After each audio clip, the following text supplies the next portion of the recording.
Assalamualaikum warahmatullahi wabarakatuh. Saya perwakilan dari Manajemen Student Organization mewakili divisi ASD akan membahas soal UTS mata kuliah Matematika Bisnis tahun 2019.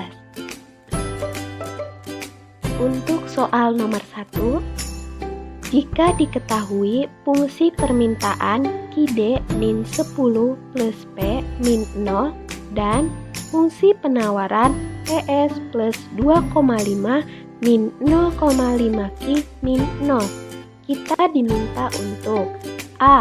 Menghitung kenaikan harga dan penurunan kuantitas keseimbangan pasar apabila pemerintah mengenakan pajak spesifik sebesar 3 per unit. Yang B.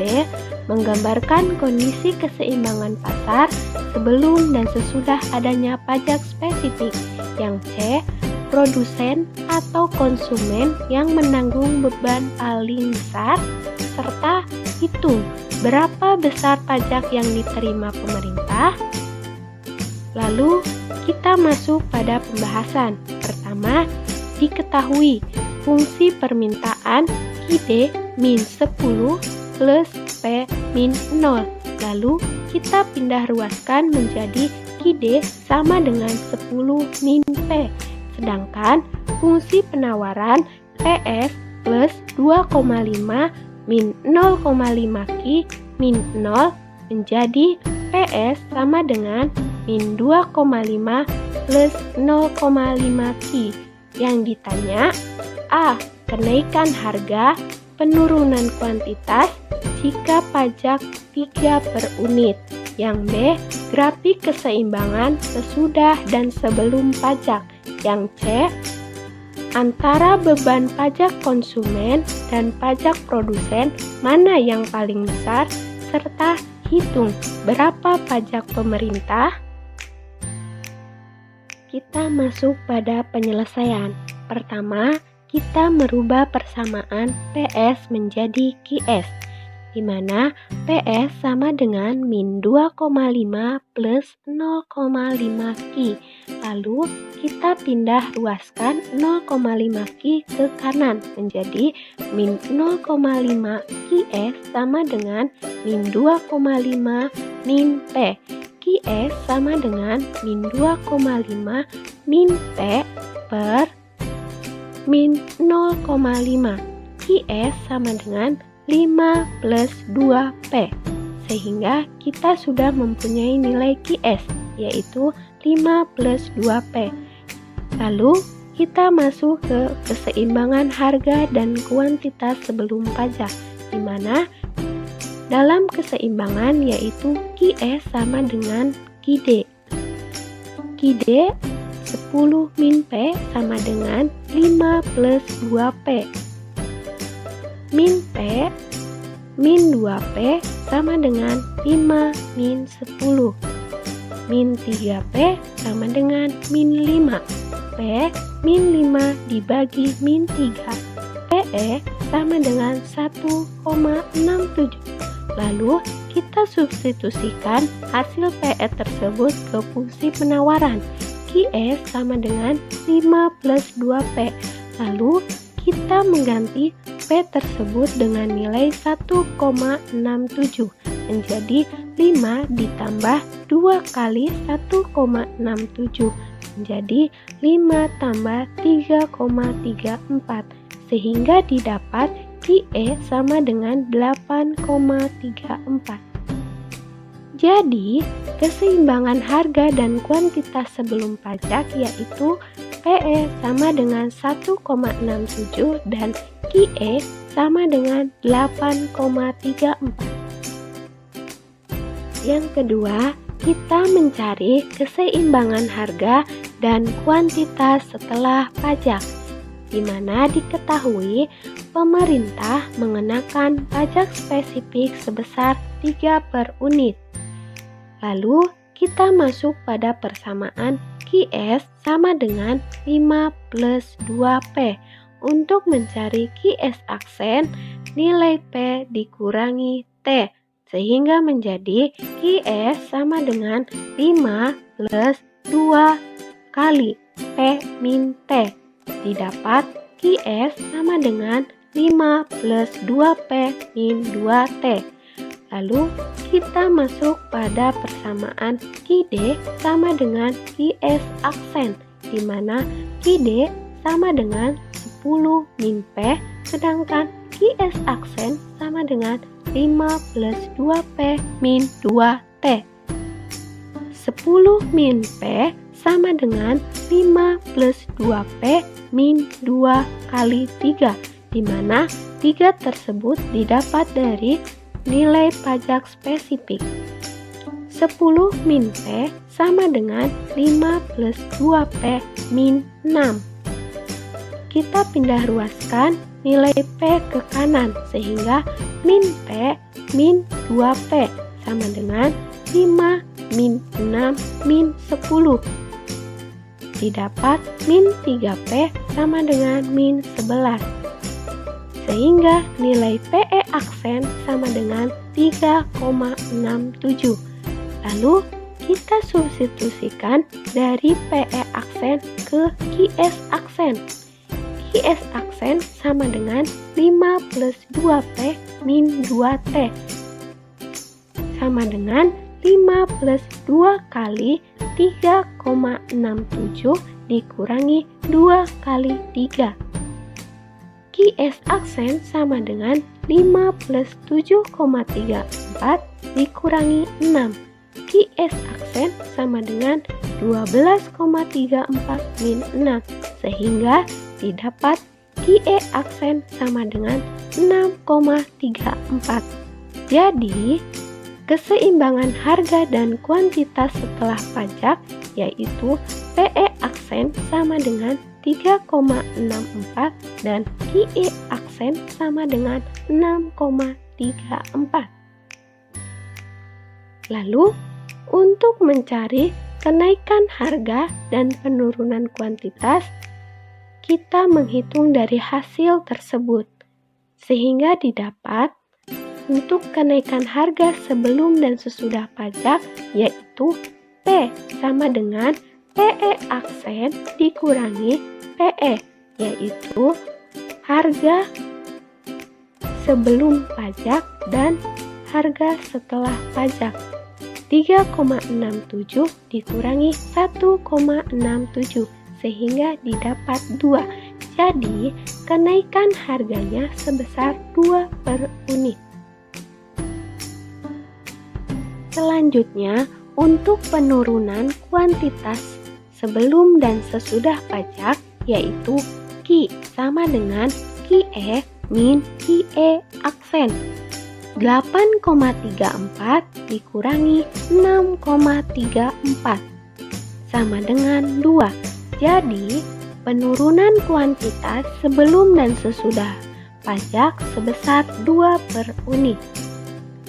Untuk menjawab soal nomor B, untuk menggambarkan kondisi keseimbangan pasar, kita dapat menggunakan angka-angka yang sudah kita dapat sebelumnya, di mana sebelum pajak didapat nilai Q sama dengan 8,34, sedangkan nilai P sama dengan 2,57. Lalu kita hubungkan dengan menggunakan garis putus-putus sehingga membentuk keseimbangan atau E. Untuk grafik setelah pajak didapat Q sama dengan 6,34 dan nilai P sama dengan 3,67. Ditarik dengan garis putus-putus sehingga membentuk keseimbangan setelah pajak yaitu E aksen. Selanjutnya, untuk penyelesaian soal nomor C, yaitu kita mencari beban pajak konsumen dan beban pajak produsen terlebih dahulu. Beban pajak konsumen dengan rumus PE aksen dikurangi PE sama dengan 3,67 dikurangi 1,67 sama dengan 2. Sedangkan beban pajak produsen yaitu T kurangi beban pajak konsumen, di mana T yaitu 3 dikurangi beban pajak konsumen yaitu 2, sehingga beban pajak produsen sama dengan 1. Jadi, antara konsumen dan produsen yang menanggung beban pajak paling besar adalah beban pajak konsumen. Sedangkan untuk mencari pajak yang diterima oleh pemerintah yaitu dengan rumus QE aksen dikali T. QE aksen dengan nilai 6,34 dikali pajak sebesar 3 sama dengan 19,02. Jadi, pajak yang diterima pemerintah sebesar 19,02. Masuk ke penyelesaian soal nomor 2, yaitu hitunglah harga dan kuantitas keseimbangan barang X dan barang Y yang terjadi apabila diketahui persamaan pertama 12 min QX min 2 QY min PDX sama dengan 0. Persamaan kedua 16 min 2 QX min QY min PDY sama dengan 0. Persamaan ketiga min 4 tambah 2 QX min PSX sama dengan 0. Persamaan keempat yaitu min 8 tambah 3 QY min PSY sama dengan 0. Lalu ditanyakan berapa nilai PX, QX, PY, dan QY. Untuk penyelesaiannya, kita merubah persamaan terlebih dahulu, yaitu dengan cara mempindah ruaskan persamaan tersebut. Didapat untuk persamaan pertama, yaitu PDX sama dengan 12 min QX min 2 QY. Persamaan kedua, PDY sama dengan 16 min 2 QX min QY. Persamaan ketiga, PSX sama dengan min P plus 2 QX. Persamaan keempat, PSY sama dengan min 8 plus 3 QY. Lalu, kita mencari keseimbangan barang X. Didapat persamaan PDX sama dengan PSX, yaitu 12 min QX min 2 QY sama dengan min 4 tambah 2 QX. Didapat 12 tambah 4 min QX min 2 QX min 2 QY sama dengan 16 min 3 QY min 2 QY. Lalu persamaan pertama sehingga didapat min 3 QX min 2 QY sama dengan min 16. Lalu kita mencari keseimbangan barang Y, yaitu PDY sama dengan PSY. 16 min 2 QX min QY sama dengan min 8 tambah 3 QY. Lalu pindah ruaskan semua ke kanan. Dapat 16 tambah 8 min 2 QX min QY min 3 QY sama dengan 0. Untuk persamaan kedua, didapat min 2 QX min 4 QY sama dengan min 24. Lalu kita eliminasikan persamaan 1 dan persamaan 2 dari hasil keseimbangan barang X dan barang Y, sehingga didapat 8 QY sama dengan 40, QY sama dengan 5. Jadi kita substitusikan ke salah satu persamaan sehingga didapat nilai QX sama dengan 2. Jadi kuantitas keseimbangan barang X dan barang Y yaitu barang X sama dengan 2 dan barang Y sama dengan 5. Setelah didapat kuantitas barang X dan barang Y, kita substitusikan ke persamaan X dan Y untuk mencari harga keseimbangan barang X dan Y, yaitu PSX sama dengan min 4 tambah 2 QX. Min 4 tambah 2 kali 2 sama dengan min 4 tambah 4 sama dengan 0. PSY sama dengan min 8 tambah 3 QY. Min 8 tambah 3 kali 5. min 8 tambah 15, PSY sama dengan 7. Jadi, harga keseimbangan barang X dan barang Y yaitu PX sama dengan 0 dan PY sama dengan 7. Selanjutnya, soal nomor 3. Perusahaan JKT memiliki biaya variabel rata-rata 10Q min 4 dan biaya tetap rata-rata sebesar 40. Di sisi lain, perusahaan menghadapi harga pasar sebesar 46 per unit. Saudara diminta A. Menentukan tingkat kuantitas produk yang memberikan kontribusi pulang pokok bagi perusahaan. B. Apa yang terjadi pada margin usaha, untung atau rugi saat memproduksi dan menjual produk sebanyak 10 unit. Masuk ke pembahasan. Diketahui APC sama dengan 10Q min 4. AFC sama dengan 40. P sama dengan 46.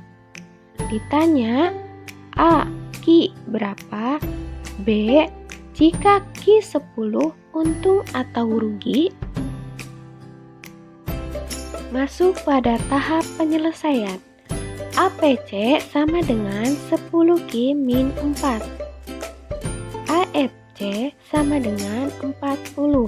P sama dengan 46. Di mana untuk mengerjakan soal A terlebih dahulu, diketahui R sama dengan C sehingga P kali Q sama dengan APC tambah AFC. 46 kali Q sama dengan 10Q min 4 tambah 40. 46Q sama dengan 10Q tambah 36. 46Q min 10Q sama dengan 36. 36Q sama dengan 36. Jadi didapat Q sama dengan 1. Jadi tingkat kuantitas produk yang memberikan kontribusi pulang pokok perusahaan yaitu 1 unit.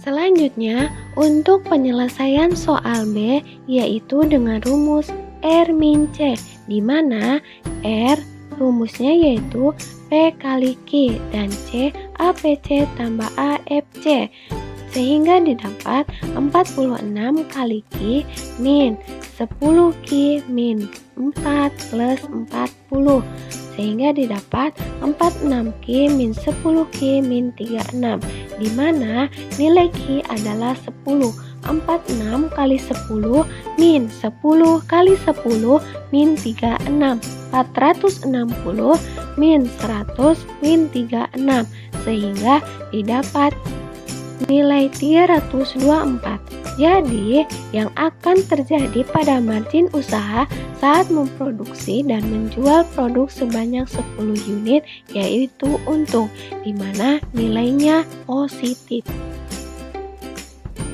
Selanjutnya, soal nomor 4. Jika diketahui hasrat marginal mengonsumsi suatu masyarakat sebesar 0,75 saat konsumsi otonomnya 10 miliar, maka hitung A. Besarnya keseimbangan pendapatan nasional masyarakat tersebut. B. Berapa besarnya konsumsi dan tabungan masyarakat pada tingkat keseimbangan. Yang C. Gambarkan kondisi keseimbangan pada chart. Kita masuk pada pembahasan.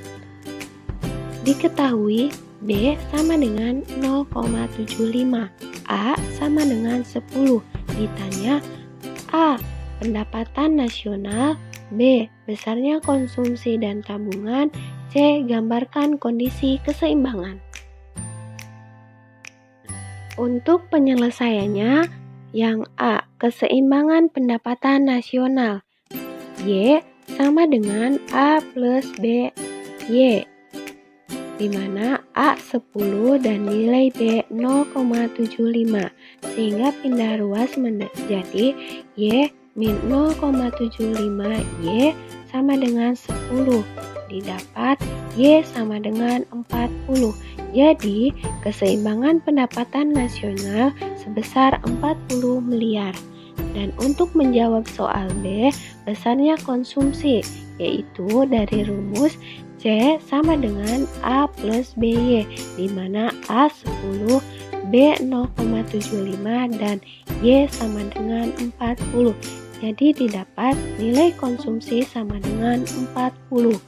Untuk tabungan sendiri, yaitu E sama dengan Y min C, Y min A plus BY, Y min A min BY, min A plus Y min BY, min A plus 1 min B kali Y, min 10 tambah 10 min 0,75 kali 40, didapat min 10 tambah 10, sehingga nilai tabungan yaitu 0. Jadi, besarnya konsumsi dan tabungan masyarakat pada tingkat keseimbangan, yaitu nilai konsumsi 40 dan nilai tabungan sama dengan 0.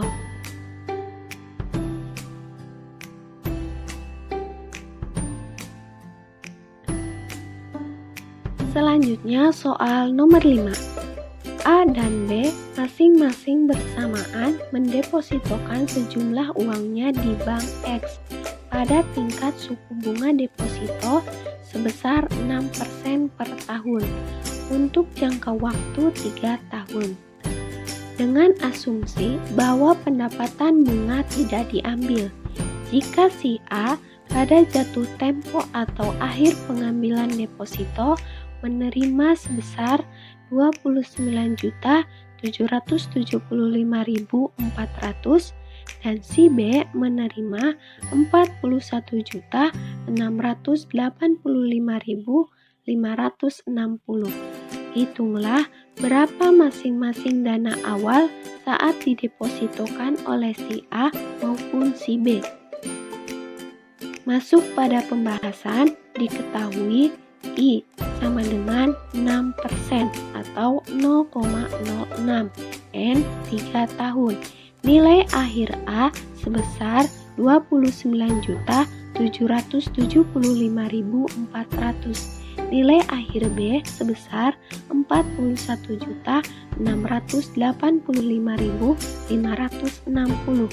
Ditanya nilai awal A dan nilai awal B.